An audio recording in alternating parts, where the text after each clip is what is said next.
सारन राम राम। तू फिर आ गया क्लास में है? पिछली क्लास में नहीं था पे तू गाड़ खा खा के रह। अब की बार भी सीख लिए और यह क्लास जब तक नहीं छोड़ूंगा ना, जब तक नहीं छोड़ूंगा सारे के सारे नहीं सीख लेगा तू। ठीक से? तो आज की अपनी जो क्लास है ना वो वैदिक सभ्यता के बारे में है। जो आप इतिहास का चैप्टर करना गए थे, इतिहास के बारे में आपने पीछे बहुत कुछ कर लिया था और ईब अपनी वैदिक सभ्यता के बारे में जो अपना चैप्टर बना वैदिक सभ्यता के बारे में बना है। ठीक है, साथ साथ अपने नोट्स भी बना लियो, सारा सिस्टम देख लियो, बढ़िया है। ठीक है, मुहूर्त खराब हो जाए इस तरह के दर्शन हो जाए जित। ठीक है, फिर भी बेटा एडजस्टमेंट करिए, सूत्री डाला। देखो मेहनत का सब की में है, मेहनत करेगा ना तो ये सब कुछ मिलेगा। आज तक सब कुछ सारा ही सारे न्यू करना गिरे हैं कि भाई कति डफर है, कति रद्दी है, न्यू है, यो काम करके दिखा दे, ऐसा काम करके दिखा दे, हाँ सब कुछ तो ही है। ठीक है, पलट दे इतिहास ने, पलट दे इतिहास ने, सब कुछ कर दे। आज तने गलत बताओ है ना, ऐसा काम कर दे, तन्ने इतना सही बताओ, बाकी खुद की नजर में भेज जाओ सारे के सारे। ठीक है, देखो वैदिक सभ्यता के बारे में पढ़ा। हाँ देखो, नाम तय पता लागल लग रहा है कि नाम तय पता लागल लग रहा है कि हम कह सकते हैं कि इसी काल में या इसी सभ्यता में वेदों की रचना की गई होगी या की गई है भाई, जब इसको वैदिक सभ्यता के नाम से जाना जाता है। ठीक है, वेदों की रचना, वेदों की रचना। ठीक है, वेदों की रचना ये पूछा जाए, वेदों की रचना कौन से काल में हुई, तो वैदिक काल या वैदिक सभ्यता में। ठीक है, तो एक देखो एक और नाम से जाना जाता है इसको आर्यों का काल या आर्यों के काल के नाम से कौन सी सभ्यता या कौन से काल को जाना जाता है, तो वैदिक सभ्यता को जाना जाता है। तो कौन से नाम से जाना जाओ भाई? आर्यों का काल। ठीक है, तो वैदिक सभ्यता क्यों ना जाना जाओ भाई? तो क्योंकि इसमें वेदों की रचना की गई है। देखो आर्यों का काल क्यों कहा जाता है भाई इसको? क्योंकि आर्यों का जो आगमन हुआ था ना सबसे पहले, तो इसी काल में हुआ था। ठीक है, आर्यों का जो यहाँ पर जो आगमन हुआ था वो सबसे पहले आर्य इसी काल में आए थे। ठीक है, तो देखो आर्यों का भी कुछ इंपॉर्टेंट क्वेश्चन बन जा है। सबसे पहले आप आर्य के बारे में पढ़ लेते हैं। ठीक है, फिर वेदों के बारे में पढ़ेंगे। वेद अलग अलग है, 4 भागों में बांटे गए वेदों को, तो उनके बारे में भी सारा जिक्र करांगे यहाँ पे। सबसे पहले अपना आर्यों के बारे में कर लेते हैं जिक्र। ठीक है, देखो जो आर्य है ना, सबसे पहले आप ये चीज देखा कि आर्य कहाँ से आए थे। ठीक है, तो कहाँ से आए थे हम जिक्र इतिहासकारों ने अलग अलग राय दी है भाई। ठीक है, सबसे पहले हम बात करें तो मैक्सलूमर ने क्या कहा भाई? ये मध्य एशिया से आए, मध्य एशिया से आए। ठीक है भाई, अगर हम दूसरे नंबर पे बात करें तो दयानंद सरस्वती,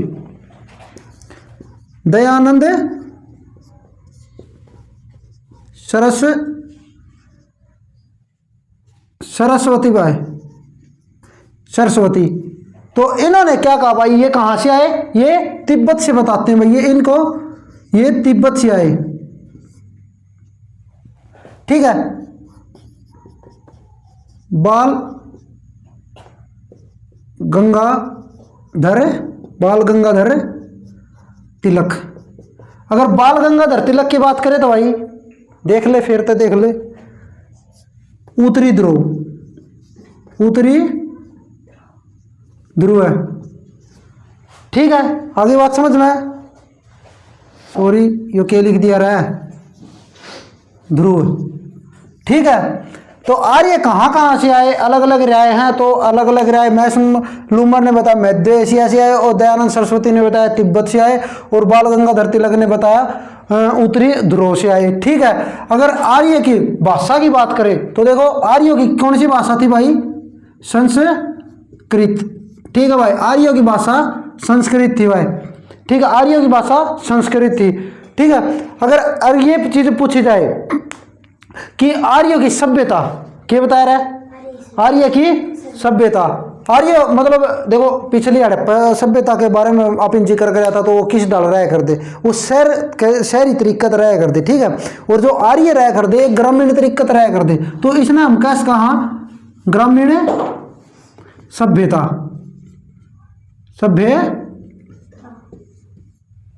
क्लियर है कति? और कुछ देखो, और यह चीज पूछ ले हुआ है कि आर्य सबसे पहले अपने भारत में कहाँ से आए ना, कहाँ पर आए। तो देखो आपने ये कर लिया भाई, ये कहाँ से आए, लेकिन कहाँ आए सबसे पहले? तो पंजाब व अफगानिस्तान।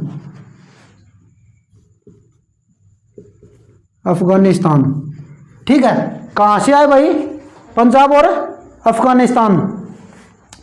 ठीक है, देखो अगर जो बात करें, ये चीज पूछ ली जावे, आर्य शब्द का अर्थ का मतलब क्या हो भाई? आर्य का मतलब क्या है?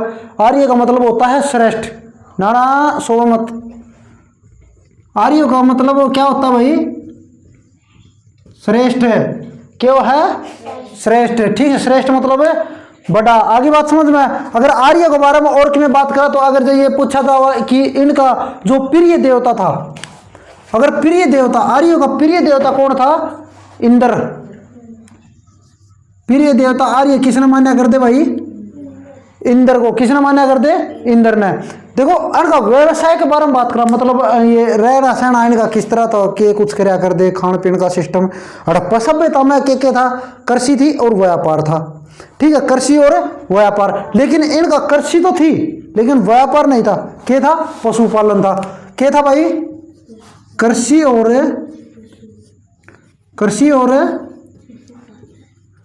पशुपालन। ठीक है भाई, देखो पशुओं की बात आ गई इस पर, तो पशुओं की बात आ गई तो पशुपालन में, पशुओं में कुछ खास बात होएगी। तो देखो पशुओं की बात करें तो ये चीज पूछ ले, जो सबसे उच्च श्रेणी में पशु को रखा गया, सबसे उच्च श्रेणी में जो पशु रखा गया वो कौन सा पशु बताया था मैंने? गाय। कौन सा पशु? गाय। ठीक है भाई, अपनी गौ माता। ठीक है, देखो गौ माता ने दर्जा उच्च पहले भी था और आज भी है, लेकिन आज के लोग क्या करते भाई? दूध निकालते हैं और दूध जब देना बंद कर देते हैं तो गौ माता को घर से बाहर निकाल देते हैं। और बाहर वाले क्या करते हैं भाई? वो मारते हैं, काटते हैं। देखते होगे यार, बहुत कुछ उनको पीड़ित करते हैं। लेकिन आज भी कुछ लोग ऐसे हैं भाई, मतलब बहुत ज़्यादा सेवा करते हैं, बहुत ज़्यादा गौ सेवा करते हैं। ठीक है, हमारे गांव के पास ही है अपना भाई, अपना बड़ा भाई साहब जो सभी जानते हैं भाई, कालू कुड़ेल के नाम से। ठीक है, कालू कुड़ेल का नाम तो सब जानते हैं भाई उसको, जो बहुत बड़े गौ सेवक हैं एक। ठीक है, उनके कामों को देखकर भाई कति सलूट करना जी कर रहा है भाई ने बार बार सलूट है, कालू कुड़ेल ने बार बार सलूट है भाई। ठीक है, और न्यू लागा भाई आज तो हरियाणा में छा रहे हैं, एक दिन से काम करते रहे तो भाई साहब कहते अपना पूरे इंडिया में छा जाओगे भाई एक दिन, एक गौ सेवा का नाम था। ठीक है, तो भाई कति दिल तक सलूट है भाई कालू कुड़ेल ने। ठीक है, तो क्या बताया भाई? प्रिय पशु कौन सा था? गाय। नहीं सॉरी, उच्च श्रेणी में जिसे को रखा गया था वो कौन सा था भाई? गाय। अगर जो आर्यों का प्रिय पशु पूछा जाए, प्रिय पशु के लिए को आया था भाई? घोड़ा। ठीक है, घोड़ा। आगे बात समझ में है? और कुछ अगर आर्यों का ये चीज पूछा जाए, उनके जो उनका परिवार बना है, जो वर्ण बना है, इनका जो भी किस तरह गांव बन जाओ, ये कै श्रेणियां में बांटा गया था? प्रशासन इकाई को बोले तो प्रशासन इकाई को। ठीक है, आर्यों की प्रशासन इकाई को कितने भागों में बांटा था भाई? 5 भागों में बताई थी ना, 5 भागों में बांटा था। तो सबसे पहला हम जिक्र करें, देखो सबसे छोटी जो इकाई थी ये नो लगा लो परिवार। परिवार को ये क्या कहते थे भाई? परिवार को कहते थे कुल। अगर जो इससे बड़ा हो गया सारा सिस्टम, मतलब परिवार से 2 3 4 5 6 7 8 10 परिवार बन गए तो ये क्या बोलते थे? ग्राम। ठीक है, अगर इससे बड़ा हो गया, इससे और भी बड़ा हो गया तो ये क्या बोलते थे? विश्व। क्या? विश्व। ठीक है भाई, और अगर इससे और भी बड़ा हो गया तो इससे और भी बड़ा हो गया तो क्या बोलते थे? जन। क्या बोलते थे? जन। और भी बड़ा हो गया तो इसको क्या बोलते थे? राष्ट्र। क्या बोलते थे भाई? राष्ट्र। आगे बात समझ में, आर्यों के बारे में अपन कर ली। जो प्रशासन इकाई को है ना, ये चीज पूछ ली जावे कि आर्यों ने अपनी प्रशासन इकाई को कितने भागों में बांटा है, तो कितने भागों में, 5 भागों में, कुल, ग्राम, 20 जन और राष्ट्र। आगे बात समझ में, ठीक है। तो हम अगले इनके बारे में और ज्यादा करें तो जो आर्य के बारे में और कुछ बताऊं मैं तारे को। जो आर्य थे ना, ये पितृ प्रधान को ज्यादा मानते थे भाई। के पितृ प्रधान, पितृ प्रधान मतलब है जो मतलब अपने घर का मुखिया होता है ना, उस समय पर कौन होता था मुखिया? पिता या घर में बड़ा भाई, ठीक है।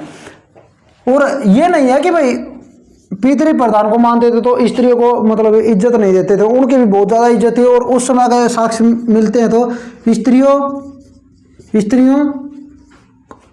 को भी शिक्षा दी जाती थी, को शिक्षा दी जाती थी। सो मत जाए बेटा तो कौन सुन दी तो ना, ठीक है। गलती क्लास में नहीं सोच लेते ना, कति गलत काम कर दिया, ठीक है। देखो एक और चीज लिखो अपने, आर्यों के द्वारा खोजी गई धातु भाई। आर्यों के उरन देख ले, आर्यों के द्वारा खोजी गई धातु कौन सी धातु थी? लोहा। लिखवाया था ना, लोहा, ठीक है। एक चीज और बताऊं, जब आर्यों के समय पर सबसे पवित्र नदियों में जो नदी का नाम आता है ना, सबसे पवित्र नदी कौन सी नदी को मानते थे? तो कौन सी नदी को? सरस्वती नदी को। सरस्वती नदी को आर्य सबसे पवित्र नदी कौन सी नदी को मानते थे? सरस्वती नदी को, ठीक है। देखो आर्य के समय का जो सबसे ज्यादा जिक्र मिलता है नदियों का हम बात करें तो देखो, एक बार जो आर्यों के समय का एक बार जो जिक्र मिलता है ना, वो तो गंगा का मिला है, ठीक है। वो तो किसका मिला है? गंगा का मिला है। अगर हम 3 बार अगर जब पूछ लिया जाए तो यमुना का अर्घ बहुत अनेक बार, बहुत सबसे ज्यादा कौन सी नदी का जिक्र मिलता है? सिंधु नदी का। कौन सी नदी का? सिंधु नदी, ठीक है। तो ध्यान लगा ले, सिंधु नदी, ठीक है। फिर एक बार दुराई कर ले वहां। देखो आर्य समाज की, देखो आर्य समाज सबसे पहले अगर बताएं कि ये कहाँ से आए थे, मैक्स लूमर के हिसाब से ये कहाँ से आए? मध्य एशिया से आए। दयानंद सरस्वती के हिसाब से तिब्बत से आए। बाल गंगाधर तिलक उत्तरी ध्रुव से आए। ध्यान लगा ले, अखा में नींद मत ले, ठीक है। आर्यों का मतलब काल वैदिक सभ्यता का काल माना जाता है, ठीक है। जो आर्यों का जो अर्थ है ना, आर्य शब्द का अर्थ है वो, उसका क्या अर्थ है? श्रेष्ठ, ठीक, सबसे बड़ा, ठीक है। अगर इसकी भाषा की बात करें तो भाषा कौन सी भाई? संस्कृत भाषा। और इनमें कौन सी सभ्यता, किस तरह के लोगों की तरह रहते थे? एक ग्रामीण, एक गांव की तरह के लोग रहते थे, गांव की तरह रहते थे, ठीक है। और ये सबसे पहले भारत में कहाँ आए? पंजाब और अफगानिस्तान में, ठीक है। और ये सबसे प्रिय देवता किसको मानते थे? सबसे प्रिय देवता इंद्र को मानते थे, ठीक है। इनका व्यवसाय के बारे में पूछा जाए कि आर्यों का व्यवसाय क्या था? कृषि और पशुपालन, ठीक है। अगर जो ये सबसे उच्च श्रेणी में कौन से पशु को रखते थे? सबसे उच्च श्रेणी में गाय को, ठीक है। और सबसे प्रिय पशु इनका पूछा जाए, प्रिय पशु घोड़ा, ठीक है भाई। अगर जब प्रशासन इकाई को कितने भागों में बांटा गया है इन्होंने, तो कितने भागों में बांटा गया है?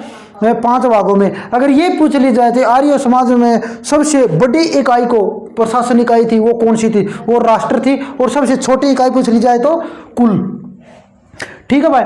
हमने और आगे क्या किया था? आर्य समाज में है ना पितृ प्रधान था, ठीक है। पिता मुखिया होता था वो अपने घर का, और स्त्रियों को भी शिक्षा दी जाती थी। अगर हम धातु की बात करें तो एक धातु की भी इन्होंने खोज की थी, और वो कौन सी धातु थी?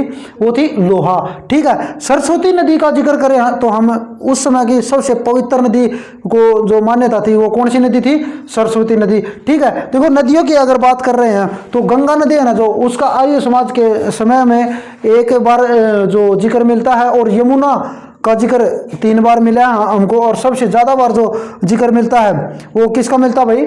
सिंधु नदी का। ठीक है, जो आर्यों के बारे में हमने बहुत कुछ कर लिया, और जो इंपॉर्टेंट क्वेश्चन बनाए वो सारे के सारे कर लिए। आप स्क्रीनशॉट ले इसको। ठीक, अगर हम आगे बात करें तो भाई, आगे बात करें तो देखो, बात करते हैं वैदिक सभ्यता के भागों की।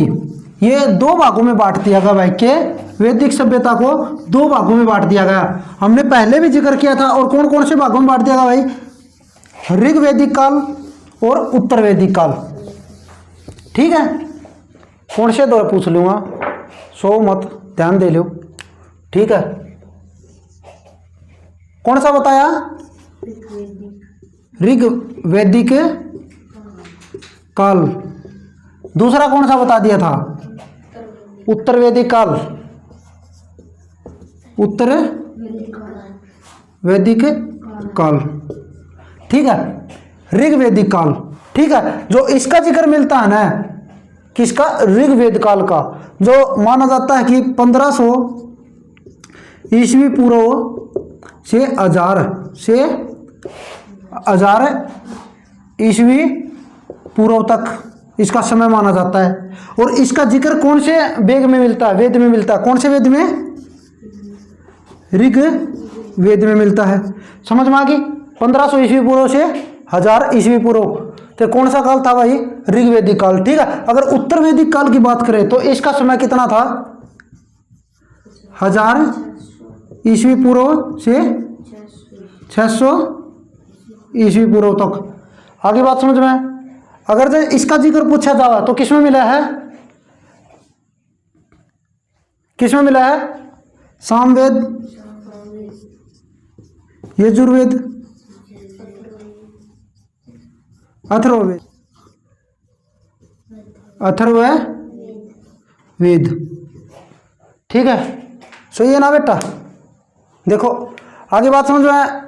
उत्तर वैदिक काल का जो टाइम था, कितना था समय पूछा जाओ तो 1000 ईस्वी पूर्व से 600 ईस्वी पूर्व तक। और इसका जिक्र मिलता है सामवेद में, यजुर्वेद में और अथर्ववेद में। और जो ऋग्वेद काल का जिक्र मिलता है किसमें? ऋग्वेद काल में। ठीक है भाई, ये वेदों के बारे में पढ़ेंगे हम, और पूरी डिटेल तक पढ़ेंगे, अलग अलग पढ़ाएंगे, और कति समझ में आ जाओगा। ठीक है, पिछली क्लास की डालना कर दी। 4 भागों में बांटा गया वेदों को। वेद 4 वेद होते हैं भाई। कौन कौन से होते हैं? सबसे पहले ऋग वेद। ठीक है, हम दूसरे की बात करें तो यजुर्वेद, यजुर्वेद। तीसरे की बात करें तो सामवेद, और चौथे की बात करें तो अथर्ववेद, अथर्ववेद। ठीक है, देखो ऋग्वेद के बारे में सबसे पहले पढ़ेंगे हम। इसमें क्या क्या? जो ऋग्वेद काल है ना, ये सबसे पुराना यानी सबसे प्राचीन वेद है। सबसे प्राचीन वेद है। ठीक है, थर्दोर कोई पूछ ले तो सबसे पुराना वेद कौन सा है? तो कौन सा भाई? प्राचीन वेद कौन सा है? ऋग्वेद। समझ में आ गई? क्या है सबसे प्राचीन वेद। ठीक है, देखो इनको भी के इनमें क्या क्या है भाई? 10 मंडल है। 10 मंडल हैं,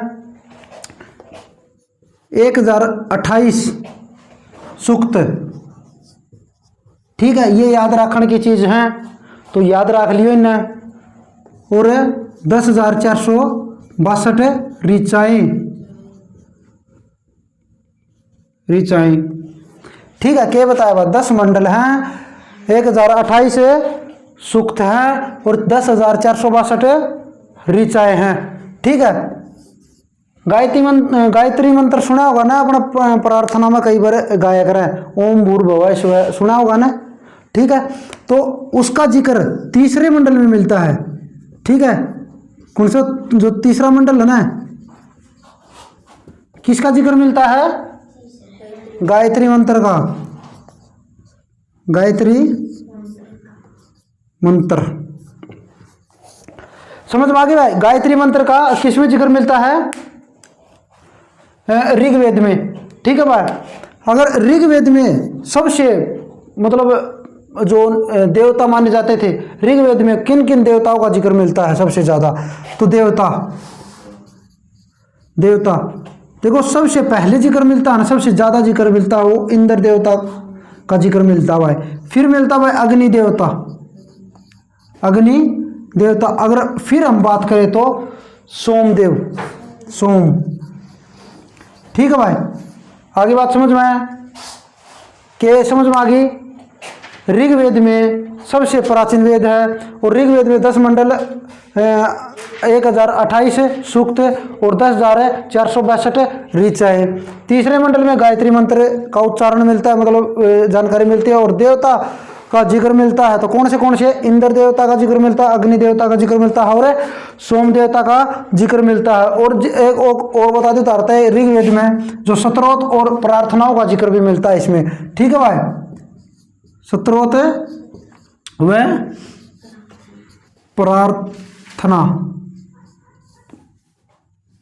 प्रार्थना का जिक्र मिलता है। नीचे नाड़ मत कर, ऊपर देख ले।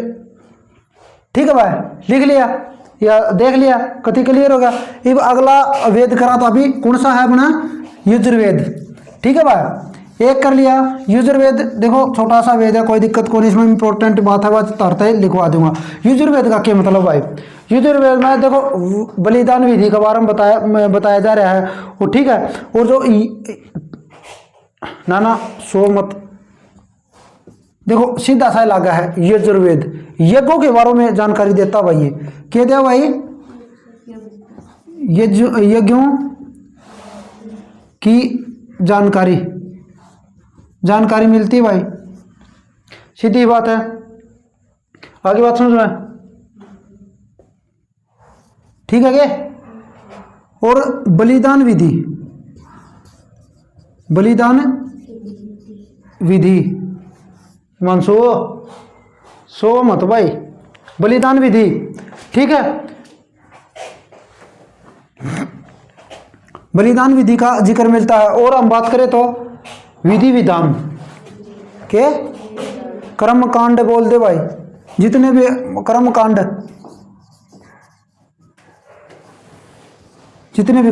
है मतलब वेदों में, मतलब इसमें जिक्र मिलता है। किसमें? यजुर्वेद में। ठीक है। आगे बात समझ में? तो अगला वेद करो अपना कौन सा सही हो? अपना सामवेद। ठीक है भाई। तो सामवेद तो साम का क्या अर्थ है भाई? बताई थी। साम का क्या अर्थ है? साम का अर्थ है गान। साम का क्या अर्थ है भाई? गान। ठीक है। सामवेद इसको अपने भारतीय संगीत का जनक भी कहा जाता है कि भारतीय संगीत का जनक।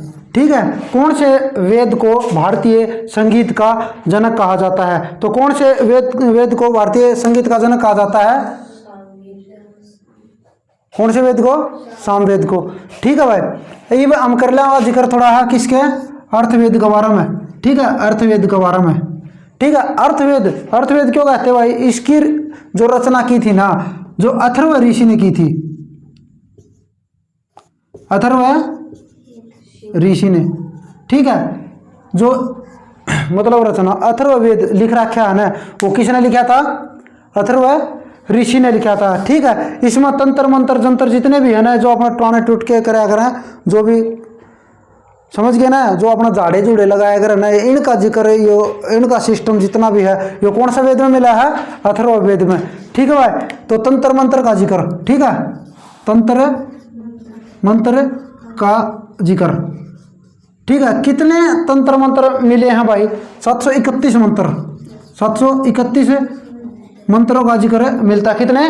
731। आगे बात समझ में? ठीक है। तो और आगे हम बात करना यह चीज बताई थी तारता है। देखो ये तो हो गया अपने जो इंपॉर्टेंट क्वेश्चन बनाए थे नहीं होते वो सारे के सारे बता दिए हैं। ठीक है। और हम आगे बात करें उत्तर वैदिक काल के बारे में। उत्तर वैदिक काल के बारे में देखो जो मैंने चीज़ है ना वही तारता लिखवा दिया हूँ भाई। उत्तर वैदिक काल का क्या सिस्टम है। उत्तर वैदिक काल था। एक चीज़ और लिखो, क्या लिखनी है भाई, जो वेद तो आपने कर लिए, उपवेद के उपवेद, उपवेद कितने थे, 4 थे, लिखवाए थे ना। उपवेद, उपवेद कितने थे भाई, 4। ठीक है भाई। कौन कौन से, धनुर्वेद, धनुर्वेद में क्या मिला है, युद्धों का जिक्र मिलता है। और क्या था, शिल्पवेद, देखो लिखो धनुर्वेद,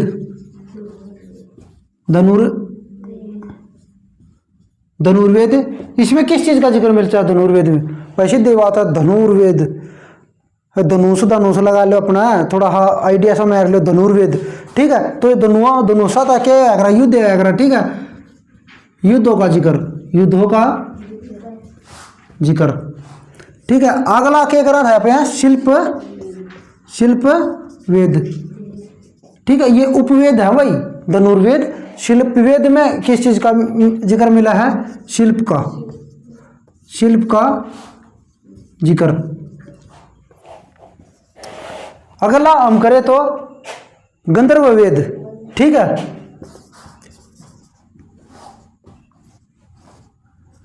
गंधर्व वेद, गंधर्व वेद में जो जिक्र मिलता है वो क्या का मिला है, इसमें किसका मिला है, संगीत के बारे में। ठीक है, के संगीत क्या हो भाई,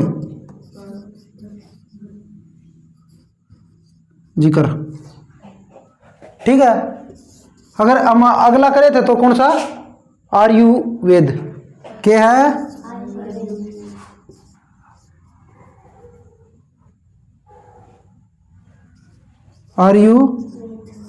आयुर्वेद। ठीक है, आयुर्वेद मतलब भाई, आयुर्वेद सुना है, दवाई दुई, आयुर्वेदिक दवाई। ठीक है, तो आप सीधी शिकायत कहाँ, चिकित्सा का जिक्र भाई। आगे बात समझ में, उपवेद के बारे में जिक्र कर लिया हमने। तो एक चीज और बताओ, सोमत रे वेदांग स्पेशल 13 क्लास है नु सोच ले, सोमत टोरा सोमत वेदांग कितने बताए थे भाई, 6 बताए थे। ठीक है, वेदांग क्या होते हैं भाई, वेदांग जो जितने वेद करवा रखे हैं उनके बारे में बताना, या वेदों के बारे में जो पूरा ज्ञान मिलेगा ना, तो आपने कितना मिलेगा, वेदांग के बारे में आप जानकारी प्राप्त कर लेंगे ना तो मिलेगा। तो सबसे ऊपर बताया तो शिक्षा नंबर 1। अगर दूसरे का आपने क्या जिक्र करा था, कल्प, दोबारा कराना लग रहे हूँ लगातार। तीसरे का आपने जिक्र करा था, क्या बात होगी, रुक जा, तीसरा का देख ले पहले, अच्छा व्याकरण जिक्र करे तो ज्योतिष, दिखती है ज्योतिष। ठीक है, आगे बात समझ में। तो वेदांग कौन कौन से थे भाई, शिक्षा, कल्प, व्याकरण, निरुक्त, छंद 5वां और 6वां ज्योतिष। ठीक है, वेदों के बारे में जानकारी प्राप्त करने के लिए पूरे की पूरी इनके बारे में जानना बहुत जरूरी है भाई। ठीक है, ये हम करांगे उत्तर वैदिक काल के बारे में, ऋग्वेद काल के बारे में लगभग अपना पूरा चैप्टर हो गया क्लियर। ये बात करांगे अभी उत्तर वैदिक काल। ठीक है, उत्तर वैदिक काल। देखो ऋग्वेद में क्या था, ऋग्वेद में सबसे प्रिय जो मतलब कौन से उनका गुरु या देवता था, वो सबसे प्रिय कौन सा देवता था उसमें, इंद्र देवता। ठीक है, उत्तर वैदिक काल में सबसे प्रिय देवता किसको माना जाता था भाई, प्रजापति। पीछे जो अपने ऋग्वेद कराया था ना, उसमें लोगों ने काम के हिसाब से बांटा कर दे। ठीक है, मतलब आप बात करा तो सीधे जो व्यापारी का काम करा तो व्यापार को आया करता, जो लुहार का काम करा वो लुहारे को आया करता। ठीक है। और बेशक लुहार का जन्म ले लो, तो अगर जो व्यापारी का काम करना कहना है तो वो व्यापारी को होगा, काम का हिसाब तो बांटा करते। लेकिन इसमें उत्तर वैदिक काल में वो किसके हिसाब तो बांटना के थे, तो जिस कुल में जन्म लेता है ना उसी कुल का होगा वो, ठीक है।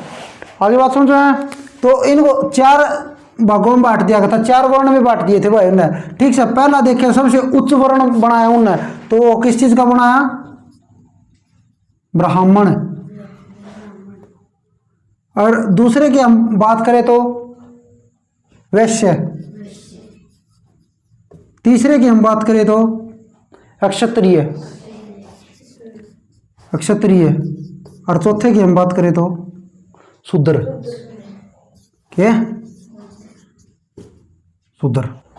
कुछ इस तरह ऐसे इंपॉर्टेंट नाम बतावांगे जो इस समय पर नाम जाने जाया कर दे और एग्जाम में बार बार पूछे गए हैं, ठीक है। जो यव, जिस तरह आपने वो बता दूं, यव को किस नाम से जाना जाता है अब, जो कि उत्तर वैदिक काल का नाम है ये, तो इसको गौ को, ठीक है।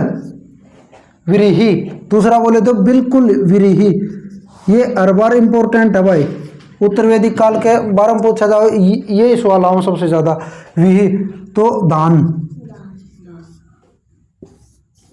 समझ में आ गई। अगला गोधुम के, गोधुम,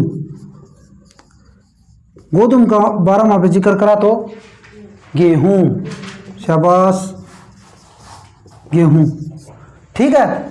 ये इंपॉर्टेंट क्वेश्चन बन गया है, जो याद कर लियो कथी, यव ने किस नाम तो जाना जा रहा है बे, गौ, गाय है, ठीक है। विरीही ने धान और गोधुम गेहूं। आगे बात समझ में कथी क्लियर है।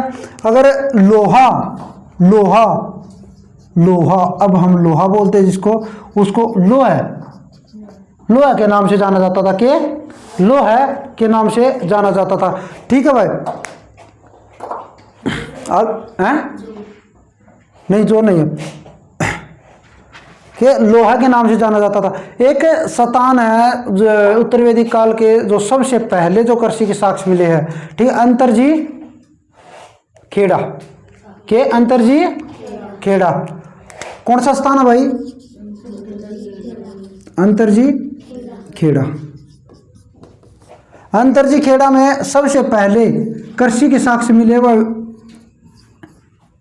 किस समय के, वैदिक काल के समय के, ठीक है भाई। तो आज की अपनी क्लास पूरी हो गई है, ठीक है। आज के बाद इसी गलती मत करिए। आगे बात समझ में पूरा ध्यान हो गया तो मैंने न्यू लगा है, अगली क्लास कति ध्यान तो देखा रिया पूरी याद कर लिया तो, ठीक है। तो क्लास किसी के लागे हुआ है तो हमने वीडियो को लाइक करे, शेयर करे और चैनल को सब्सक्राइब करे। और गुड नाइट भाई।